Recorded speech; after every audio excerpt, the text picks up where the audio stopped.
आज हमारा जो सब्जेक्ट है वो है मैथ्स।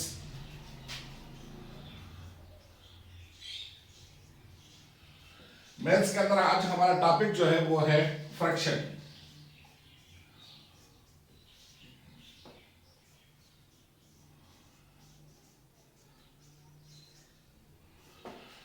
फ्रैक्शन को हम लोग उर्दू में कसर कहते हैं और इसे हम बटा भी कहते हैं जी। अक्सर वालिदैन और असातिज़ा पूछते हैं कि सर हमें क्लासरूम में फ्रैक्शन पढ़ाते हुए काफ़ी तकलीफ का सामना होता है, हमें समझ नहीं आती कि हम शुरू कहाँ से करें। तो हम लोग कोशिश ये करेंगे कि वो क्लास जो बिल्कुल छोटी है सबसे, और अभी वो 1 क्लास है या प्रेप है, वहाँ से हम इनको उठाकर आगे की तरफ लेके जाते हैं, या 2 क्लास है हमारे पास और उनके पास पहली मर्तबा फ्रैक्शन का तस्वुर है। तो आपने डायरेक्ट नहीं पढ़ाना, सबसे पहले आपने बच्चों को आसान से मुश्किल की तरफ लेके जाना है। हम ऐसे करेंगे, सबसे पहले एक डायग्राम बनाएंगे बच्चों के सामने। मिसाल के तौर पर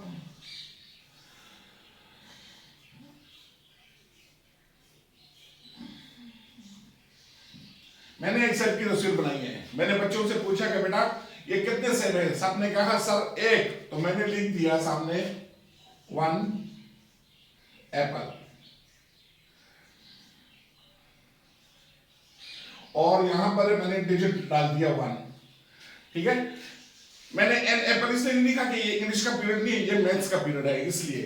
तो मैंने लिख दिया सामने 1 एप्पल। बेटा कितने हैं? सबने कहा 1। मैंने 1 सामने लिख दिया। बेटा सब लिखा जाता है? सबने कहा हाँ। अब अगर हम बेटा इसको हम आधा कर दें,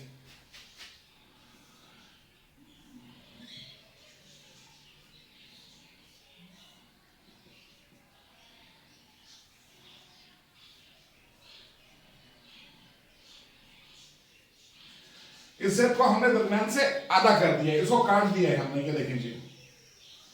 तो हर बच्चे से भी ये पूछना है कि बेटा ये कितना है? वो बोलेगा आधा। अच्छा बेटा ये कितना है? वो बोलेगा आधा। तो बेटा दोनों साइड आधे आधे हैं ना? वो बोलेगा हाँ। तो बेटा अच्छा हम तो उर्दू में बोल सकते हैं, पुश्तो में हम जिसको निमगड़े बोलते हैं, तो इसके लिए हिंसा क्या होगा, हम इसको किस तरह आधार में लिखेंगे? तो बच्चा यहीं पर वो सोचने लगेगा और वो आसान से उस मुश्किल की तरफ चलना शुरू हो जाएगा। तो आपने यहां से स्टार्ट देना है कि बेटा ये तो एक मुकम्मल चीज थी, ठीक है, इसके लिए हमने 1 लिख दिया, अगर 2 होते तो 2 लिखते, 4 होते तो 4 लिखते। अब इसको हमने दरमियान से काट दिया है, आधा कर दिया है।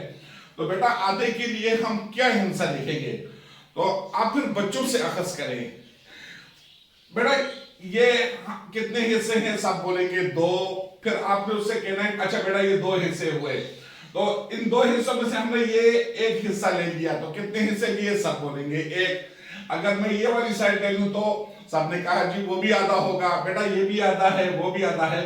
तो हमने इनमें से 1 हिस्सा लेना है। तो बच्चे को बताएं कि बेटा हमने 1 हिस्सा ले लिया इसमें से, ठीक है, ये 1 हिस्सा हमने इसमें से ले लिया। सारे बच्चे बोलेंगे जी सर, या वालिदैन जिस तरह वो अबू अम्मी जिस तरह आप पढ़ाते हैं घर में, तो वो आपके उनसे अखज़ करवाएं, बार बार उनसे बातें करें। तो वो बोलेगा 1 हिस्सा हमने लिया। तो बेटा इसे हमने काटा है, इसे हमने काटा है, इसको हमने तकसीम किया है, इसके हमने टुकड़े बनाए हैं। कितने टुकड़े बनाए हैं? सारे बच्चे बोलेंगे 2, 1, 2। आप नीचे 2 लिखें। तो इस तरह आपने आसान से मुश्किल की तरफ जाना है। आपने बच्चे को बताना है बेटा हमने इस सेब का 1 टुकड़ा लिया है और सेब को हमने 2 टुकड़ों में तकसीम किया हुआ है। यहां तक बात सबको समझ आ गई? अब हमारा अगला स्टेप क्या होगा? अब ये मैं सिर्फ बच्चों के लिए तो मैं कह रहा हूं, लेकिन ज्यादातर ये जब भी मैं पढ़ाई करता हूं तो मैं ये टीचर्स के लिए करता हूं और वालिदैन के लिए, ताकि वो अपने बच्चों को जब घर पर पढ़ा रहे होते हैं या क्लासरूम में टीचर पढ़ा रहे होते हैं तो वो बच्चों को समझ के साथ पढ़ाएं। उनके जहन में ये तस्वर होना चाहिए कि जो चीज मैं पढ़ा रहा हूं ये है क्या चीज। अच्छा जी, अब एक बच्चा जीनियस है, वो उसने या आप में से किसी वालिदैन ने किसी से पूछ लिया کہ یہ فریکشن جو ہے کسر یہ کہتے کسے ہیں. تو عام زبان میں جب ہم اردو میں بات کرتے ہیں تو جب کبھی بھی کسی چیز کے اندر ادھورا پن پیدا ہو جائے نا تو ہم کہتے ہیں یار اس کے اندر کوئی کسر پیدا ہو گئی ہے.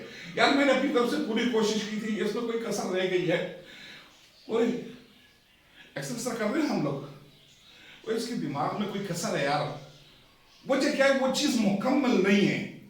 تو فریکشن ریاضی میں اس کی تعریف یہ ہوگی کہ ایک مکمل چیز کو جب ہم برابر برابر دو یا دو سے زیادہ ٹکڑوں میں تقسیم کرتے ہیں, اس کے لیے برابر ہونا شرط ہے جی, تو اس کو ہم اس ہر ٹکڑے کو اس مکمل چیز کا فریکشن کہتے ہیں ہم لوگ. ایک بات میں دوبارہ ریپیٹ کرتا ہوں, ایک مکمل چیز ہے اور اس کے آپ نے برابر برابر دو یا دو سے زیادہ ٹکڑے کر دیے, تو اس کے جو ٹکڑے ہیں اس مکمل عدد کے وہ اس کا فریکشن کہلائے گا, اس کو ہم بٹا بولتے ہیں, اسے ہم اس کی کسر کہتے ہیں. اور پھر جب بڑی کلاس میں جائیں گے تو اس کی پھر ڈیٹیل انشاءاللہ آگے مزید ہم کریں گے. اچھا یہاں تک ہو گیا. اب جب آپ یہاں تک پڑھائیں تو بچوں کو اس کی مادری زبان میں, اگر آپ پشتو اسپیکنگ ہے تو پشتو میں سمجھائیں, اور اگر آپ اردو ہیں تو اردو میں, پنجابی میں, ہندکو میں, سرائکی میں, کسی بھی زبان سندھی وغیرہ میں آپ بچوں کو سمجھائیں کہ بیٹا یہ اوپر والا جو حصہ ہے یہ لیا ہوا حصہ ہے, یہ اس کو ہم بولتے ہیں بٹا تقسیم کیا ہوا, ٹھیک ہے. اس کی جو اوپر جو ہم نے عدد لکھا ہوا ہے یہ اس ٹکڑوں میں سے لیا گیا ٹکڑا ہے, اور یہ بیٹا جو نیچے جو حصہ ہے یہ جو آپ دیکھ رہے ہیں 2, یہ ان تمام جتنے بھی ہم نے ٹکڑے کیے نا ان کی تعداد بتا رہا ہے. ہمارے پاس کل 2 ٹکڑے تھے, ان 2 ٹکڑوں میں سے ہم نے ایک ٹکڑا لے لیا ہے. اور جب بھی آپ بچے کو جب تصور پکا کروا رہے ہیں اور اس کو سمجھا رہے ہیں تو بچے کو ہمیشہ بولیں کہ ہم نے 1/2 1/2 پہلے آپ نے وہ حصہ بیان کرنا ہے جو آپ نے لیا ہے, ٹھیک ہے. پھر اس کے بعد وہ حصہ بیان کرنا ہے جو کل بنائے گئے ہیں. اگر یہاں پر ہم اس کے 4 حصے کر دیں, اس کو میں کاٹ دیتا ہوں اس درمیان سے, ٹھیک ہے. یہ دیکھیں جی,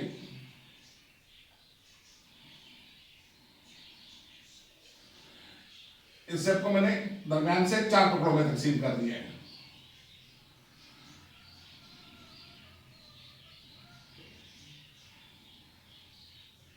یہ 4 برابر حصوں میں. تو اب اس کا ہر ٹکڑا جو ہے, ایک ٹکڑا ہم نے اس میں سے لے دیا نا یہاں پہ, ٹھیک ہے.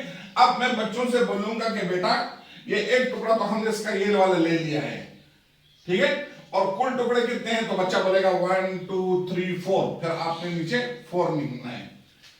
بات سمجھ آ رہی ہے. اس کے بعد اس کے جو نام ہے کہ اوپر والے حصوں کو ہم کیا بولتے ہیں, نیچے والے حصے کو کیا بولتے ہیں, پھر وہ ہم اگلے سیشن میں انشاءاللہ تعالی اس کے بعد بارے میں پڑھیں گے کہ اس کا جو ریاضی میں نام ہے وہ کیا ہے, اس کا ریاضی میں نام ہے وہ کیا ہے. اس کو پھر آگے چل کر اگر ہم اس کو 5 حصوں میں, 10 حصوں میں, 20 حصوں میں تقسیم کرتے ہیں تو پھر اس کی شکل کیا آئے گی, اس کی جمع کس طرح کریں گے ہم, اس کا ضرب, اس کی تقسیم, اس کی منفی, ٹھیک ہے. پھر اس کی جو اقسام ہے تو انشاءاللہ تعالی ہر ایک نئے سیشن میں ہم اس کے بارے میں پڑھتے رہیں گے, ٹھیک ہے جی. آج کے لیے اتنا کافی ہے. بہت شکریہ جی, بڑی مہربانی. السلام علیکم.